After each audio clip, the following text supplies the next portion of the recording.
بسم اللہ الرحمن الرحیم۔ پبلک پوائنٹ میں آج ہمارے مہمان ہیں، کسی تعارف کے محتاج نہیں، پاکستان کی صحافت کا بہت بڑا نام، صحافت سے لے کر ادب تک اور ادب سے لے کر امن کی سفارت تک، پیغام پاکستان، بزم احباب اور بین المذاہب ہم آہنگی اور پاکستان کے بڑے بڑے اخبارات سے وابستہ رہے میری مراد جناب رفیق قریشی صاحب۔ ہم ان سے بات کریں گے کہ انہوں نے اپنے صحافتی سفر کا آغاز کب اور کہاں سے کیا اور کس طرح وہ پاکستان کی مختلف تنظیموں سے وابستہ ہوئے۔ اس وقت پاکستان میں روشنی کی ایک امید کرن، ایک استاد اور ایک تاریخ کا درجہ رکھتے ہیں۔ السلام علیکم۔ وعلیکم السلام جناب ہارون صاحب، کیسے ہیں آپ؟ اللہ کا شکر، آپ سنائیں۔ جی اللہ کا کرم، بہت شکریہ، آج آپ نے اپنے اس پروگرام میں انوائٹ کیا ہمیں، اور انشاءاللہ آپ کے سوالات ہوں گے اور میرے جوابات ہوں گے۔ میں آپ کا انتہائی شکر گزار ہوں، اور میرے جو پبلک پوائنٹ ہے اس کے لیے بہت بڑے اعزاز کی بات ہے کہ ہم کوشش کر رہے ہیں کہ جو جنوبی پنجاب کے جو روشن ستارے ہیں اور بالخصوص جو صحافت سے وابستہ افراد ہیں ان کو اس پروگرام کا حصہ بنایا جائے، تاکہ ہم معاشرے کے اندر جو ہے ایک روشنی کا جو ہے سفر شروع کر سکیں۔ آپ کا انتہائی مشکور ہوں۔ صحافت کا آغاز کب اور کہاں سے کیا آپ نے؟ آج میں آپ کے اس پروگرام میں مدعو ہوں، اور میں سمجھتا ہوں کہ جو ناظرین ہیں آج ان کے لیے بھی ایک نئی بات ہوگی کہ 1996 سے میں نے اپنے صحافتی سفر کا آغاز کیا، اور یہ کوئی صحافتی سفر جو تھا یہ کوئی حادثاتی نہیں تھا، یہ شعوری طور پر میں نے اس شعبے کو میں نے اڈاپٹ کیا، اور اس کا پھر فائدہ یہ ہوا کہ میں نے صحافت کے ساتھ ساتھ اپنے مطالعے کو بھی وسعت دی، اپنی تعلیم پر بھی توجہ دی، اور صحافت کے میدان میں بھی اپنی کارہائے نما جو ہم کر سکتے تھے ہم نے انجام دیے، اور یہی وجہ ہے کہ آج صحافت جو ہے وہ الحمدللہ میں 18 سال اس میں گزار چکا ہوں، اور 18 سال یہ نوائے وقت کے بتائے میں نے آپ جی جی۔ اور اس کے علاوہ میں نے روزنامہ اوصاف میں 4 سال کام کیا، آج کل میں روزنامہ قوم میں ایز اے چیف رپورٹر کام کر رہا ہوں۔ تو مقصد یہ ہے کہ جو شعوری سفر جس کا آغاز کیا تھا، روزنامہ نوائے وقت کے ساتھ آپ کی 18 سالہ رفاقت اور مجید نظامی جیسا ایک قوم کا مدبر، رہنما اور اتنی تاریخ ساز شخصیت، تو یہ تو بہت بڑے اعزاز کی بات ہے آپ کے لیے۔ بالکل آپ نے درست کہا کہ یہ آبروئے صحافت ہیں مجید نظامی صاحب، اور ان کی ادارت میں ان کے زیر سرپرستی، زیر نگرانی ہمیں کام کرنے کا موقع ملا، اور یہ بات بھی درست ہے کہ ہمیں اپنی زندگی کی جو حسین اور خوبصورت جو ہمارے لمحات تھے ہم نے نوائے وقت کے حوالے کیے، اور نوائے وقت میں رہ کر میں نے تمام ان شعبہ جات کی رپورٹنگ کی، اور آج یہی وجہ ہے کہ میں محکمانہ رپورٹنگ بھی کرتا ہوں، میں پولیٹیکل رپورٹنگ بھی کرتا ہوں، اور ادبی سرگرمیوں میں بھی ویسے ہی بڑھ چڑھ کر میں حصہ لیتا ہوں، اور بہرحال نوائے وقت میں بہت عرصہ گزارا، اور اس کے بعد پھر میں دوسرے اخبارات کی طرف میں نے اپنے سفر کا آغاز کیا۔ اچھا یہ بتائیے گا کہ صحافت اور اس کے ساتھ ادب، اور اس کے بعد آپ کا شمار جو ہے امن کے سفیروں میں ہوتا ہے، آپ بین المذاہب ہم آہنگی کے بھی آپ مینٹور ہیں، اس کے ساتھ وابستہ ہیں، اور پاکستان میں اس وقت بہت بڑے مسائل ہیں امن کے حوالے سے۔ پاکستان میں جو ہے تقسیم ہے، تفریق ہے، تفرقہ بازی ہے۔ اس کے علاوہ آپ پیغام احباب اور پیغام پاکستان، مطلب ایسی تنظیموں سے وابستہ ہیں جو معاشرے میں امن کا، اتحاد کا، اخوت کا جو سبق دیتی ہیں، مطلب پیس کے حوالے سے آپ کام کرتے ہیں۔ تو کیسے ان تنظیموں سے آپ وابستہ ہوئے؟ دیکھیں ہارون صاحب، بات یہ ہے کہ جب صحافت کا ہم لفظ استعمال کرتے ہیں تو صحافت کوئی ایسی چیز نہیں ہے کہ آپ اس میں محدود چیز نہیں ہے، اس میں وسعت ہے، اس کے اندر میدان ہے یہ، اور اس کی یہ اصناف ہیں، ادب کی اس میں ایک صنف موجود ہے، اور اسی طرح مختلف، جس طرح آپ نے کہا کہ میں نے امن کے حوالے سے، تو میں پہلے آپ کو یہ بتانا چاہوں گا کہ یہ جو صحافت ہے نا جی، اس صحافت کے لیے پڑھنا پڑتا ہے۔ جب آپ پڑھیں گے تو پھر آپ کے دریچے اور کھلیں گے، آپ علم و آگاہی کے راستے پہ چل پڑیں گے۔ جب آپ سفر شروع کرتے ہیں تو پھر آپ کو مزید معلومات میسر آتی ہیں، علم حاصل ہوتا ہے۔ تو میں سمجھتا ہوں کہ صحافت کیونکہ معاشرے کی ہر اس اچھائی اور برائی کو عوام کے سامنے لے کر آتی ہے، تو معاشرے کے اندر جب آپ دیکھیں کہ ایک ایسا وقت گزرا ہے ہمارے ملک کے اندر کہ جب قتل و غارت عام تھی، پھر تفرقہ بازی کے نام پر، فرقہ واریت کے نام پر معاشرے کے اندر امن کو تہوبالا کر دیا گیا تھا، اور یہی وجہ ہے کہ ہمارے اداروں کو اس پر سوچنا پڑا کہ کوئی ایسی پیس بلڈنگ کی جائے، لوگوں میں اس بات کو زیادہ پھیلایا جائے تاکہ لوگوں کے اندر محبت پیدا ہو، امن کی خواہش پیدا ہو، برداشت پیدا ہو۔ آج ہمارے معاشرے میں دیکھیں انور صاحب، جو بھی آپ کو بدامنی نظر آتی ہے نا جی، اس کے پیچھے ہماری وہ عدم برداشت ہے۔ ہم نہ تو کسی ہم مسئلہ کو برداشت کرتے ہیں، نہ ہم سیاسی مخالف کو برداشت کر سکتے ہیں۔ تو میں یہ سمجھتا ہوں کہ ہم نے اگر اچھا شہری بننا ہے اور ملک کا خیر خواہ بننا ہے تو اس کے لیے ضروری ہے کہ آدمی کے اندر عدم برداشت کا جذبہ پیدا کرنا چاہیے، اس میں تحمل ہونا چاہیے، اس میں بردباری کا جذبہ ہونا چاہیے۔ جب یہ ساری چیزیں اس کے اندر موجود ہوں گی تو وہ ایک اچھا انسان بن سکتا ہے، اچھا شہری بن سکتا ہے۔ تو جہاں تک آپ نے پیغام پاکستان کے حوالے سے بات کی، میں نہ صرف پیغام پاکستان بلکہ دی میڈیا فاؤنڈیشن کے حوالے سے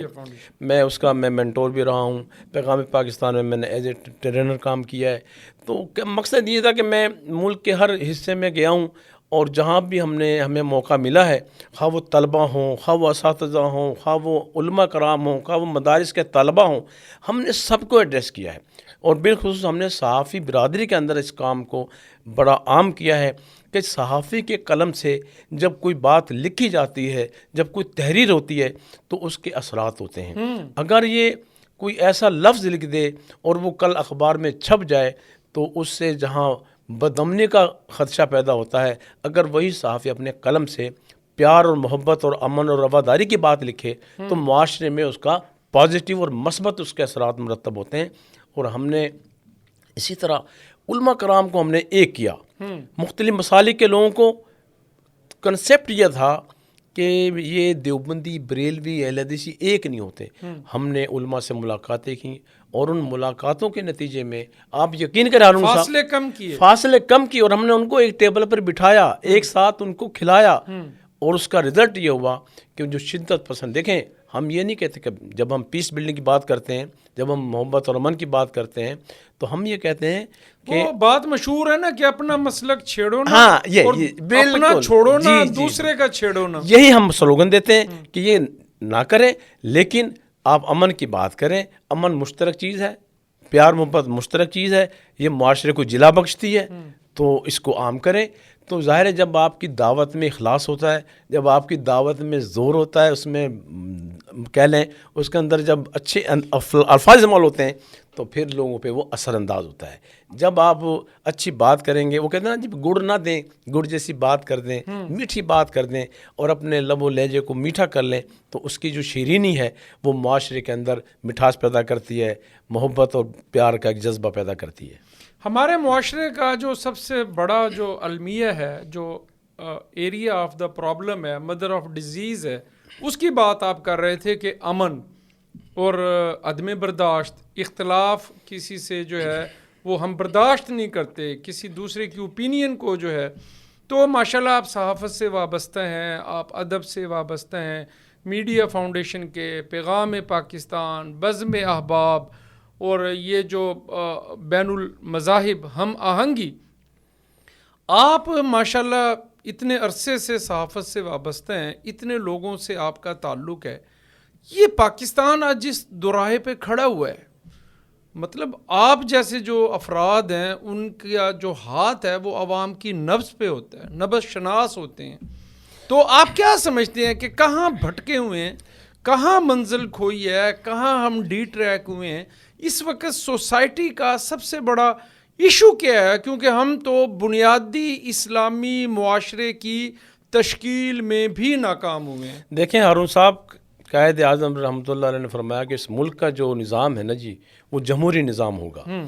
تو جب تک اس ملک میں جمہوریت رہی اس وقت تک آپ کی سیاسی قیادت سامنے آتی رہی,